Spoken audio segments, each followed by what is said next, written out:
আজি কৃত্ৰিম পৃথিৱীত আমি দেখিবলৈ পাওঁ যে বৃদ্ধ পিতৃ মাতৃক নিজৰ ল'ৰা ছোৱালীয়ে অৱহেলা কৰা, বৃদ্ধাশ্ৰমত ৰখা।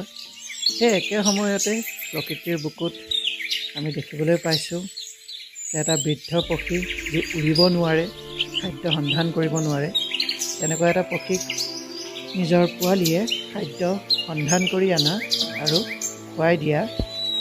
ব'লক ভিডিঅ'টো আমি আগুৱাই যাওঁ।